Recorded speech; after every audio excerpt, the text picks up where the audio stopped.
प्रयास करना, जब जब जिस जिस महीने में जो जो प्रदोष पड़ा करे, जब प्रदोष पड़े, बन सके 1 बेलपत्र, बन सके 5 बेलपत्र, शमी पत्र, हरा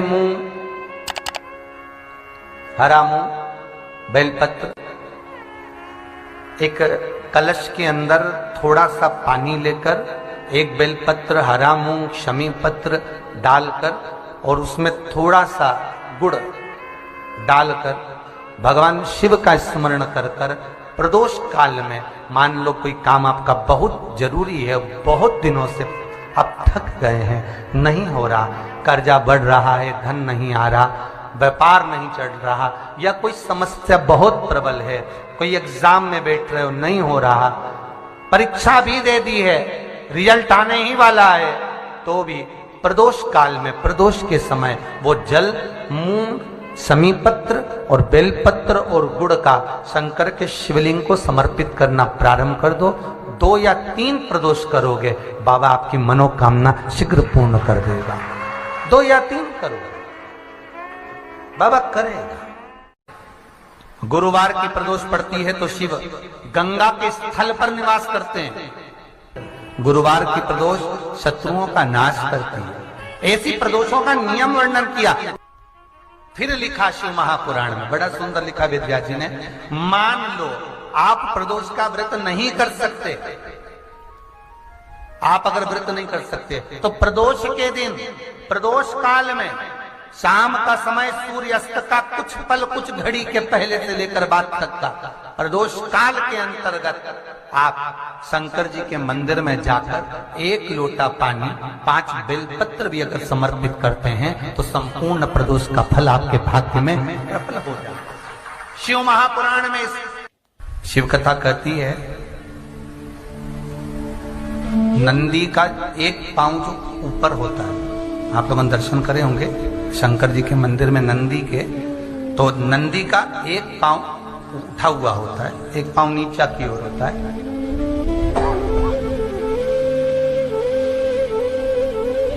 शिव पुराण की कथा कहती है, मान लो कोई हड्डी से जुड़ा हुआ रोग, नेत्रों से जुड़ा हुआ, मस्तिष्क से जुड़ा हुआ कोई रोग रहता है, तो एक नीले कलर का फूल आता है महाराज, उस फूल में हल्दी डालकर गुरुवार का प्रदोष पड़ने पर जो नंदी के पांव के पास समर्पित कर देता है महाराज, उसका रोग धीरे धीरे समाप्त होने लगता है। लिंग पुराण कहती है कि नंदीश्वर भगवान के सामने जो पुष्प समर्पित करा जाता है उसको, ये तो लिखा था स्कंद पुराण और शिव पुराण, लिंग पुराण कहती है जो फूल आपने समर्पित करा उसको लाकर पानी की बाल्टी में डालकर आप स्नान भी कर सकते हो, उससे भी हड्डी के जितने रोग होते हैं उसमें आराम लगने लगता है। जैसे कहीं शरीर नहीं चल रहा, हाथ झुन्न पड़ रहा है, हाथ काम नहीं कर रहा, हाथ में झुंझुनी आ रही है, कंपन आ रहा है, उसमें भी ये प्रयोग का, पर होना चाहिए बृहस्पतिवार की प्रदोष। कौन से बार की? बृहस्पतिवार, गुरुवार की प्रदोष। प्रदोष के दिन यदि आपको कहीं से शमी पत्र मिल गया, प्रदोष के दिन यदि कहीं से आपको शमी पत्र मिल जाए और प्रदोष काल में, प्रदोष का जो समय होता है, शाम का जो समय होता है प्रदोष काल, 4 प्रदोष 5 प्रदोष आप कर देखिएगा कि आपका कोई काम है, कोई नौकरी के लिए आप अप्लाई कर रहे हैं, कोई समस्या बड़ी विकट आ गई है, कोई तकलीफ विकट आ गई है, कोई समस्या विकट आ गई है, प्रदोष के प्रदोष काल में अगर 1 शमी पत्र भी आप घर के शिवलिंग को, अब ये करने के लिए आपको मंदिर के शिवलिंग नहीं जाना, अपने घर में जो शिवलिंग, चाहे वो स्फटिक का हो, पारद का हो, कंकर शंकर का हो, लकड़ी का हो, जो शिवलिंग तुम्हारे घर में, कांच का हो, चाहे वो नर्मदा के कंकर का हो, नर्मदेश्वर हो, पाषाण का हो, जो शिवलिंग चांदी का हो, सोने का हो, तांबे का हो, पीतल का हो, जो शिवलिंग तुम्हारे,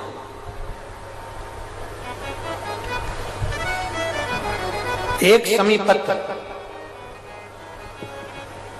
यदि आप भगवान शंकर के शिवलिंग पर समर्पित कर रहे हो और उस शमी पत्र को उठाकर रात्रि को 9:15 की जो एक मुहूर्त होता है, एक समय होता है, जिस समय पर हम अपने मन की बात भगवान शंकर को कहते हैं, पूर्व में भी इसका वर्णन हम कर चुके हैं कथाओं में। उस 9:15 पर वो शमी पत्र को उठाकर एक कागज में, एक कटोरी में उसको रखते, 4 या 5 प्रदोष के उस शमी पत्र को अपने पास में रखिए और जिस कार्य के लिए जा रहे हो उसको जेब में ऊपर के भाग में उसको रखकर लेकर जाइए, आपका वो कार्य सफल होकर ही रहेगा, वो रुक नहीं सकता। उस शमी पत्र में इतना बल होता है, प्रदोष का जो शमी पत्र होता है वो बड़ा बलवान होता है, बड़ा प्रदोष, शिवरात्रि, सोमवार, सोमवार की अष्टमी, प्रदोष भी हर महीने आती है, शिवरात्रि भी हर महीने आती है, सोमवार भी हर महीने 2, 3, 4, 5 पड़ी जाती है, सोमवार की अष्टमी जरूर साल भर में 4 या 5 आती है। सोमवार, प्रदोष, शिवरात्रि, सोमवार की अष्टमी, ये वो तिथियां हैं, ये वो वार हैं। अगर कोई भूल से भी शंकर भगवान के शिवलिंग का निर्माण करता है या अपने घर में रखे हुए शिवलिंग पर शमी पत्र को समर्पित कर देता है तो जिंदगी में उसका बाल बांका हो ही नहीं सकता। प्रदोष के शमी पत्र में बल होता है, प्रदोष के शमी पत्र में।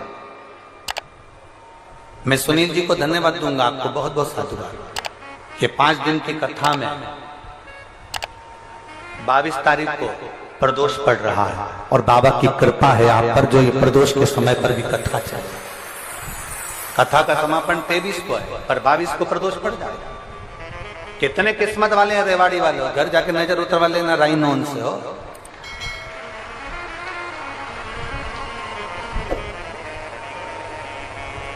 शिव की कृपा कितनी है आप। जिस प्रदोष व्रत का हम वर्णन करते हैं, जिस प्रदोष के दिन का आपको बधाई कल हमने दी थी कि प्रदोष की आपको बधाई हो। प्रदोष शाम का जो समय होता है, प्रदोष काल जो होता है, उसका वर्णन जब हम करते हैं, ये प्रदोष की पूजन का विधान किसने बनाया, ये प्रदोष की पूजन का नियम किसने बनाया, ये प्रदोष की संध्या काल का, प्रदोष के समय का पूजन का विधान कौन बनाया, ये प्रदोष के समय पर एक बेलपत्र चढ़ाने का विधान किसने बनाया, प्रदोष के समय पर एक समीपत्र चढ़ने का विधान किसने बनाया। प्रदोष के समय पर अगर मान लो कोई भिखारी से भिखारी व्यक्ति भी है जो ठेला चला रहा है, उसके पास में खाने के लिए कुछ नहीं है, फटे कपड़े पहन रहा है, उसकी जिंदगी में कुछ भी नहीं बचा और कर्जे में लदालूम हो गया, एक चावल का दाना अगर वो प्रदोष के दिन, प्रदोष काल में शाम के समय पर शंकर के शिवलिंग पर चढ़ा देता है तो 3 या 4 प्रदोष में उसका कर्जा चूकना प्रारंभ हो जाता है। प्रदोष का विधान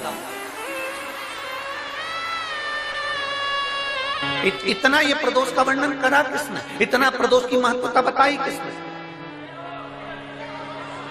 कौन करे इतना वर्णन। अगर प्रदोष की महत्वता बताने वाला कोई है, इसीलिए मेरे शंकर भगवान माता सती को लेकर कुंभज ऋषि के यहाँ, अगस्त ऋषि के यहाँ कथा सुनने के लिए गए थे, क्योंकि उनके बराबर कोई शंकर के महत्व को बता नहीं सकता और प्रदोष के महत्व को नहीं बता सकता।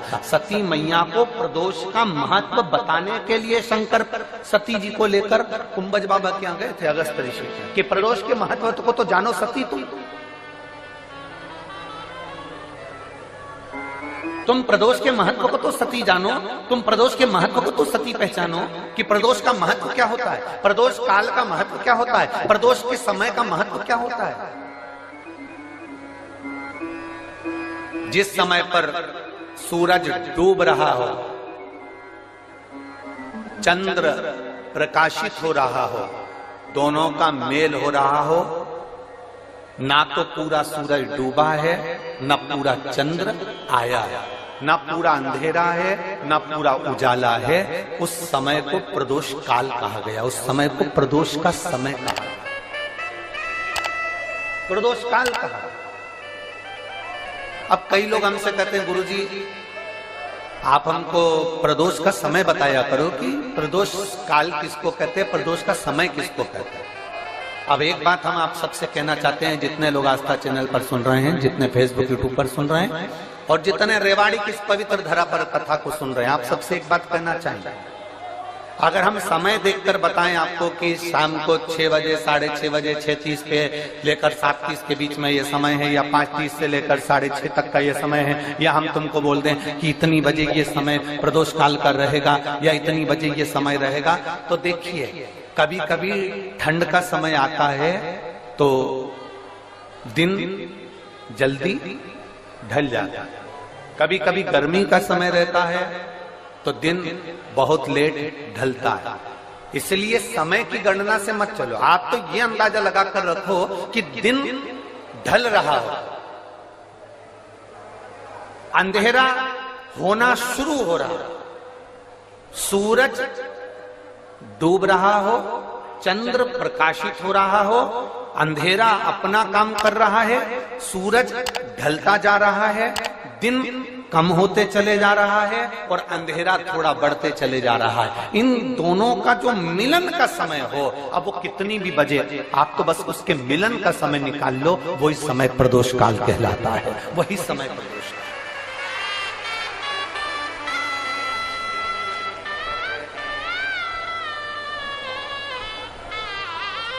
अब प्रदोष काल की पूजन का विधान किसने बनाया? कोई आपसे पूछे तो क्या बताओगे? जम के बोलो जल्दी से, कौन ने बताया था? अगस्त ऋषि। सबसे प्रदोष व्रत का नियम जो आप ले रहे हैं, प्रदोष व्रत को जो आप श्रवण कर रहे हैं, उसको जरा ध्यान से सुनिएगा। सबसे पहले स्नान ब्रह्म मुहूर्त का, सुबह का, उसके बाद में फिर आसन पर बैठकर भगवान की भक्ति को धारण करना, शंकर का अनुमोदन करना, शिव भक्ति में डूबे रहना, शंकर का स्मरण करना, शंकर के नाम का स्मरण करते रहना, ये प्रदोष का मूल तत्व। महाराज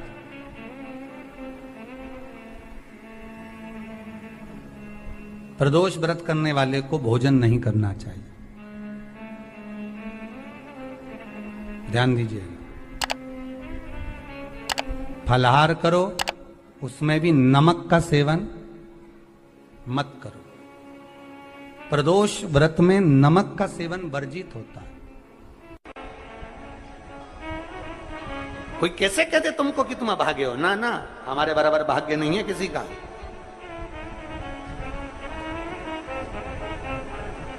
तुम्हारी ग्रह खराब है,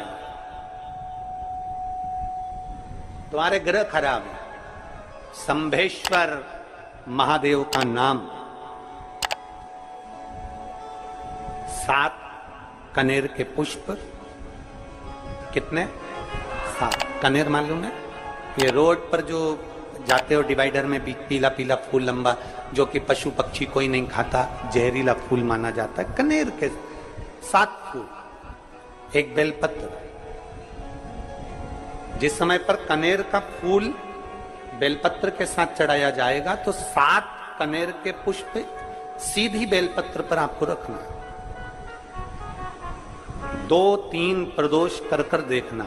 अगर कोई आपसे कहे कि आपका भाग्य ठीक नहीं चल रहा, आपकी किस्मत ठीक नहीं चल रही, आपके ग्रह ठीक नहीं चल रहा है, आप भाग्यशाली नहीं हो, पहले तुम हाथ से उठ जाओ, उसके बाद में देवाधिदेव महादेव के पास 7 कनेर के पुष्प एक बेलपत्र में रखकर नंदीश्वर के पास में बैठकर श्री शिवाय नमस्तुभ्यम बोलकर अशोक सुंदरी वाली जगह पर स्पर्श कराकर भगवान शंकर पर 7 फूल के साथ बेलपत्री की डंडी अशोक सुंदरी की साइड हो, ऐसा स्मरण करते हुए शिव को समर्पित कर दे।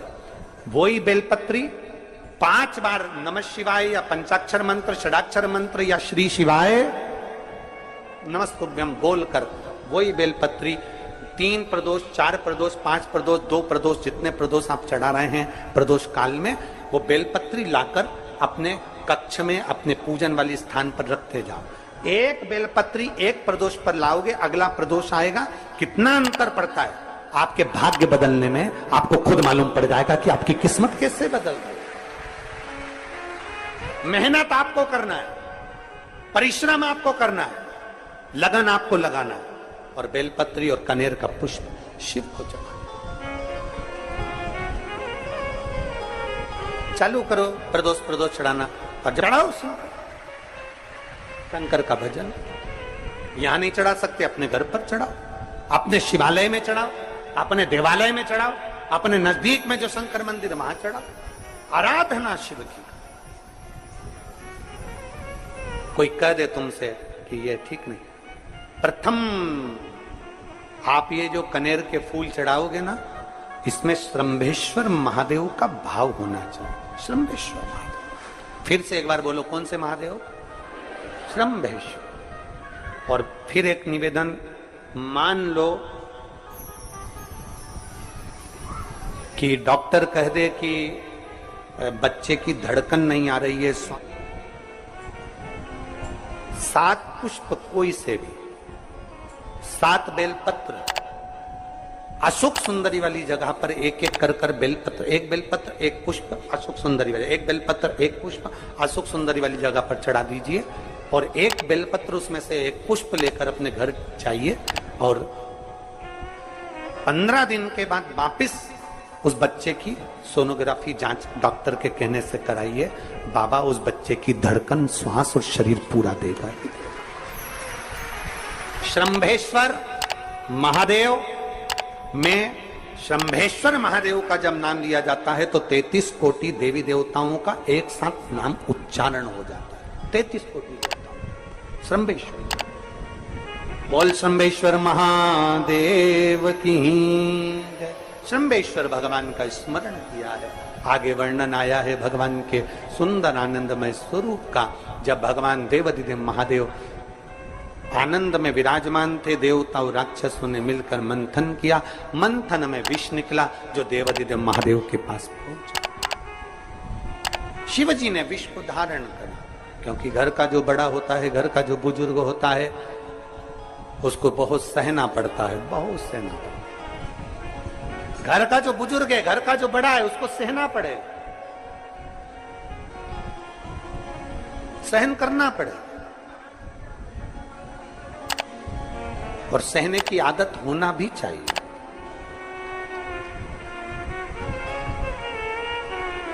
सहने की आदत होना भी चाहिए। सहो जैसे तुम्हारे घर में बिजली है, अरे बोलो तो जम के, लाइट बिजली है। प्रत्येक घर में बिजली होती है, तो क्या प्रत्येक घर बिजली घर बन जाता है? जम के बोलो जरा।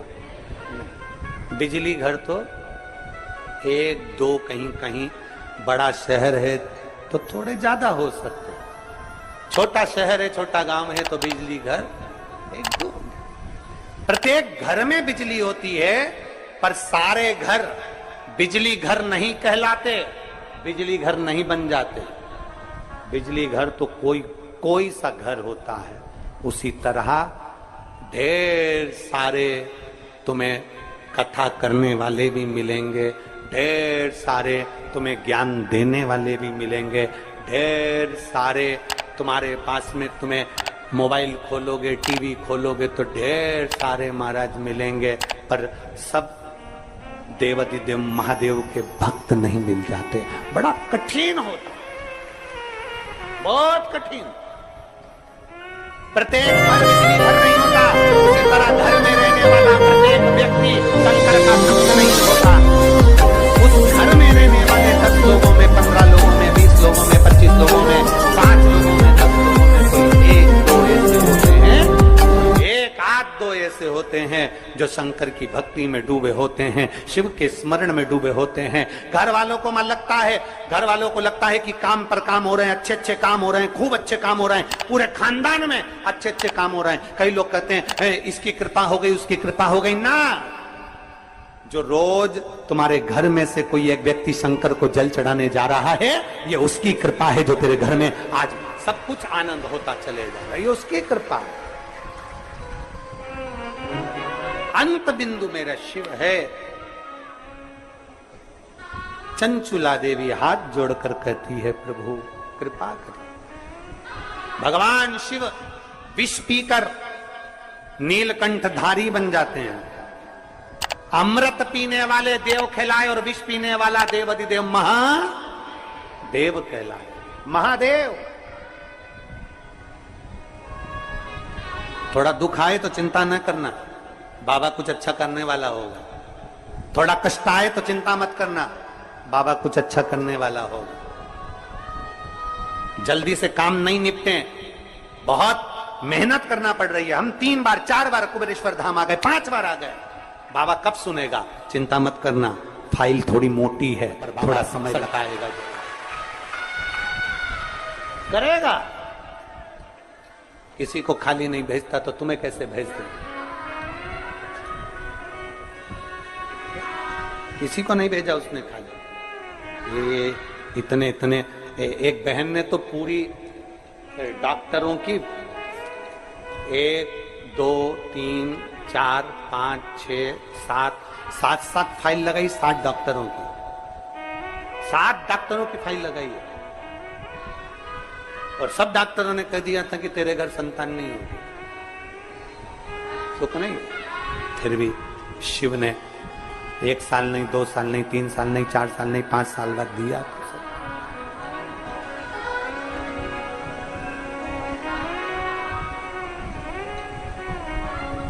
देता जरूर है, थोड़ा समय लग सकता है। विष पीने के बाद भी बाबा का नाम नीलकंठधारी हो गया, त्रिपुंडधारी हो गया, त्रिकालदर्शी, कैलाशी, अविनाशी। क्या नहीं देता? शिव कथा कह रही है, भगवान शंकर का चरित्र कर रहा, शिव महापुराण की कथा कर, ओगड़दानी का चरित्र, बाबा के सुंदर 12 ज्योतिर्लिंग का चरित्र श्रवण कराया, वर्णन किया। फिर वर्णन आया है मल्लिकार्जुन का। कार्तिकेय बाबा जब रुष्ट होकर चले गए तो उनको श्रीशैलम पर जाकर मनाया, मल्लिकार्जुन के रूप में विराजमान। जब अपने नजदीक में, अपने क्षेत्र में शिव महापुराण की कथा हुआ करे तो 7 दिन नहीं तो 6ठे दिन, 7वें दिन, एक दिन जाकर बाबा की उस धरा को प्रणाम जरूर करा। प्रयास। मल्लिकार्जुन के रूप में पूजाए। तीसरा महाकाल जी का वर्णन किया, दूषण नाम के राक्षस के संहार के लिए भगवान काल अधिपति महाकालेश्वर बन गए। फिर वर्णन आया है श्री ओमकारेश्वर जी का, विंध्य नामक पर्वत के तप करने पर भगवान ओमकार के रूप में विराजमान। अगला वर्णन आया है केदारनाथ नर नारायण के तप करने पर भगवान केदारेश्वर के रूप में विराजमान हुए।